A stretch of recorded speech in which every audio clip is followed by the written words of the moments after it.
Have you heard about artificial intelligence? If not, you may not have been online in the past 5 years. AI is all the sensation today, a bigger sensation than the Charleston dance was in the 1920s. But what is AI? And by this I mean two things, and we will look at this in two parts. The first part will examine what do the words artificial and intelligence actually mean, and the second part will examine how are the words artificial intelligence being used today. This and more will be asked and answered here in this two-part Timotheus Academy content. Welcome to Timotheus Academy. I am the instructor for Timotheus Academy, Timothy Brown. What is artificial intelligence? Again, we will divide this into two parts for the sake of length. This being part one. Some of you remember the 1980s. In the 80s, there was a musical group named the Buggles, and they wrote a song titled "Video Killed the Radio Star." Upon first listen, it sounds almost like a silly kind of jingle song with bubblegum lyrics, but upon reflection, there is a lot more to it than that. Really, though, it seems to be describing a paradigm shift that took place, in the life of the singer specifically, but in the overall society and culture generally. The shift was one from a primarily auditory society that consumed media content through the radio to a visual society that consumed media content through the television. A similar change perhaps had occurred earlier when the society changed from a literary one to an auditory one, but that obviously predated the lifetime and experience of the singer. Perhaps it took almost 40 years to realize it, but the song speaks of the rise of AI. In the context of describing the change that occurred with the emergence of video, specifically the demise of the prominence of the radio, the lyrics state, "They took the credit for your second symphony, rewritten by machine and new technology, and now I understand the problems you can see." This is a startling prediction of generative AI and the issues that it creates. Generative AI can write and rewrite music, and the problems are more than copyright problems. How does content invented by AI compare with content made by a human? What are computers and what is AI? Can a computer produce art? And more. The Buggles' lyrics echo today, "And now I understand the problems you can see." And the lyrics continue in another place. "I met your children. What did you tell them? And we can't rewind. We've gone too far."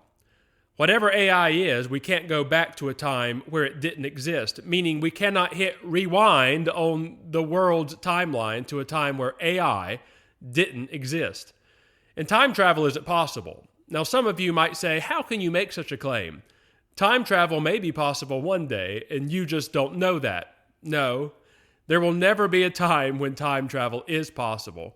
And I know this without a doubt whatsoever.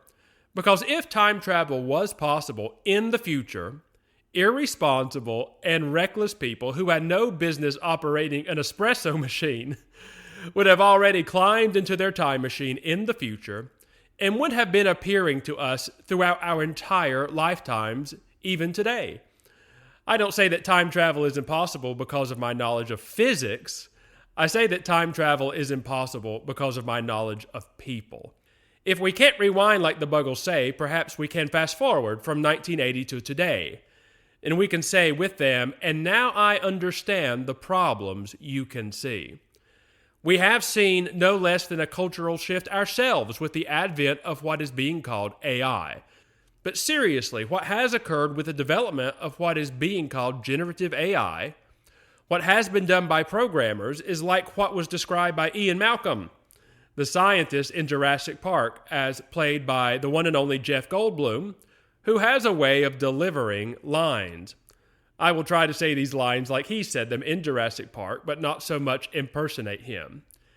He says about John Hammond's little science project the following: "I'll tell you the problem with the scientific power that you're using here.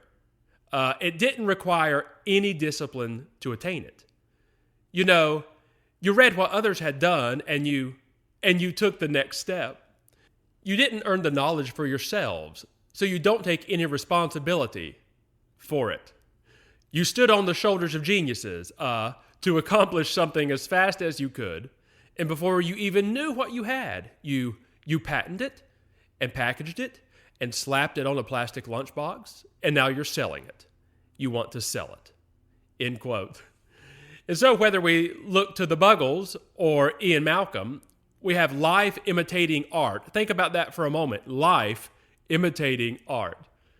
What has been developed is an incredibly powerful tool marketed as AI, marketed as something today to make a virtual organizer perhaps more usable, yet it contains the power to disrupt and even destroy every life on planet Earth. And that is no exaggeration.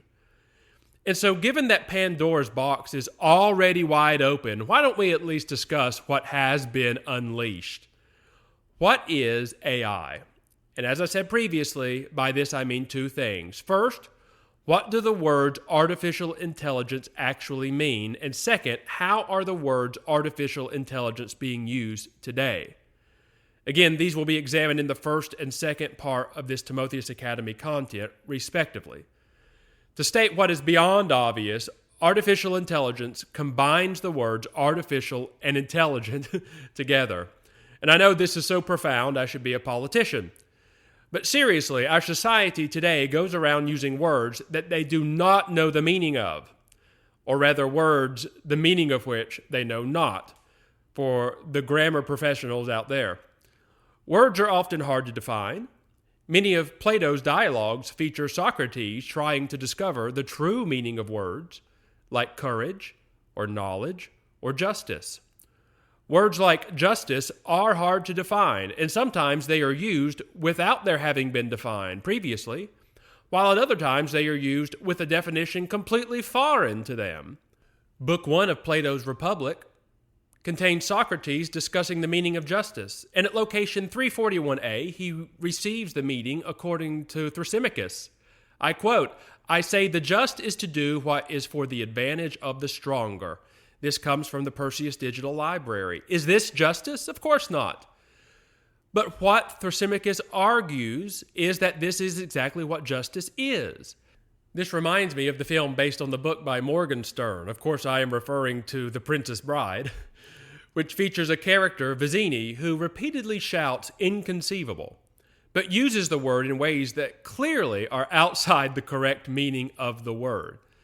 Today, there are many people who go around using words in ways that make little sense. They claim that that which is just in reality is unjust in their understanding, and what is unjust in reality is just in their understanding.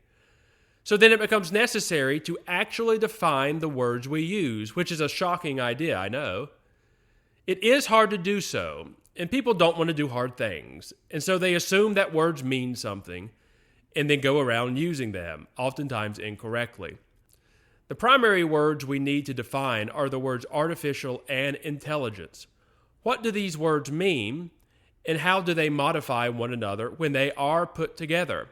I will give fairly technical definitions here, and let's begin with the word artificial. My position on this matter comes from Aristotle, or rather Edward Feser's description of Aristotle in Feser's work Scholastic Metaphysics, a contemporary introduction. 2, for a very general treatment of this very question, you can see my chapter in the book Disney and Philosophy, Truth, Trust, and a Little Bit of Pixie Dust, published by Wiley Blackwell, in which I examine Wall-E and Eve as they are presented as being intelligent machines in the film Wall-E. Without going into a great amount of detail, though, we can say that the word artificial carries the meaning that what a thing is determined by something outside of that very thing. Perhaps this is made clearer by simultaneously defining the word natural, as we can say that the word natural carries the meaning that what a thing is determined by something within that very thing. But it is best explained perhaps by an example, one easy to understand, one concerning a pink flamingo. First, consider an artificial plastic pink flamingo. First, take an artificial plastic pink flamingo. What an artificial plastic pink flamingo is determined by something outside that flamingo. There is nothing within an artificial plastic pink flamingo making it be what it is. There is no part of an artificial plastic pink flamingo making it be what it is. No component of an artificial plastic pink flamingo making it be what it is. What an artificial plastic pink flamingo is imposed on it from outside of it. This is not the case with a natural pink flamingo, which is a rather awkward way of describing a real animal we call a flamingo that happens to be pink. What the natural pink flamingo does come from within. What the natural pink flamingo is determined by something within that flamingo. There is something within a natural pink flamingo making it be what it is. There is part of a natural pink flamingo that makes it be what it is, a component of a natural pink flamingo making it be what it is. Okay, so again, what a natural pink flamingo is not imposed on it from outside, but it is part of that flamingo itself. This is most certainly not the case with an artificial flamingo. What that part of a natural flamingo is that makes it be what it is a deeper discussion, and not really something we want to spend a lot of time on, but Aristotle and Aquinas would call it the substantial form of a thing, as they would hold that all naturally occurring things are composed of matter and form, while artificial things lack a substantial form to speak of. So if metaphysicians were talking, they could simply say that a natural thing has a substantial form and an artificial thing lacks a substantial form. But again, that is a far deeper discussion, but one integral to actually account for reality. I don't want to spend more time on this now, but I did want to mention it. But to bottom line the matter we are trying to discuss, artificial describes a thing lacking any sort of intrinsic principle, making it what it is. We see artificial Christmas trees and natural Christmas trees. Artificial trees lack any sort of intrinsic principle, making it be what it is, but natural trees have an intrinsic principle, making them be what they are. We see artificial turf and natural grass. Artificial turf lacks any sort of intrinsic principle, making it be what it is, while natural grass has an intrinsic principle, making it be what it is. And of course, we see artificial pink flamingos and natural pink flamingos. Artificial pink flamingos lack any sort of intrinsic principle, making them be what they are, but natural pink flamingos have an intrinsic principle, making them be what they are. And having now then defined the meaning of artificial, we leave it for the moment, and we turn to now define intelligence. What is intelligence? Thomas Aquinas in his Summa Theologia describes it not as a thing at all, but as an act. He states, this word intelligence properly signifies the intellect's very act, which is to understand. That's at location Book 1, question 79, Article 10. You can find that document, the Summa Theologia, at newadvent.org. You can search for it online, and that is the location where I obtained that quote. But returning to our question, man has a soul. Man is not his soul. He is the combination of a soul and his body. All natural things are composed of form and matter, which is what we mentioned previously. Man, a natural thing, is composed of form and matter, which is his soul and his body, respectively. I do realize the scriptures describe the spirit of a man and describe the heart of a man, but these are not mentioned in the same context as what we are discussing here. So man, a natural thing, is composed of form and matter, which is his soul and his body. I ran across this long ago in my studies, I can't remember where, but in Paul's day, the objection he faced was that man was just a soul, and his body was not really him. You have heard this today, even from well-meaning people, as they say their body is just a shell, but this is false. Even Christians say this, but this sentiment isn't even biblical. In 2 Corinthians 5 and 4, Paul claims he doesn't want to be unclothed. He doesn't want to be left without a body. He wants to be further clothed, being given his glorified body. As in the resurrected state, the believer will have a glorified body likened unto the body of our Lord Jesus Christ, which Paul discusses in 1 Corinthians 15. Today, though, the objection is the opposite, as people say that man is just a body with no soul. He is merely a body, and the chemicals in his brain form the illusion or delusion of consciousness, but this also is false. Again, I encountered that long ago in my studies, but of course, like many things, I can't remember where. But regardless, man, a natural thing, is composed of form and matter, which we call soul and body. And we cannot dispense with either the soul or the body when understanding what a man is. A human soul, according to Aquinas, has powers: intellectual powers, sensitive powers, and nutritive powers. The highest power of the soul is intellectual, and thus the soul of man is called an intellectual soul from the intellectual power, as Aquinas describes. Man has an intellectual power. The intellect is that by which man understands, and intelligence is the very act of the intellect to understand. Let me say that again. Man has an intellectual power. The intellect is that by which man understands, and intelligence is the very act of the intellect to understand. If at any point you did not understand what was just said, just go back to the point in the video when you did understand and rewatch it. That's an easy thing to do. So again, what is intelligence? As Thomas Aquinas has described, and as I have alluded to, intelligence is not a thing at all, but is an act of the intellect to understand. So now we have defined the words we are using. And I mean, we have correctly defined the words we are using, and we've been rather specific. Undoubtedly, there are many who would disagree with our definitions, but it is then incumbent for them to point out the error we have made in our definitions. Our definitions need to be grounded in something, and not merely just come from our experience or be made up. The definitions I have offered here are grounded in Aristotelian Thomistic thinking.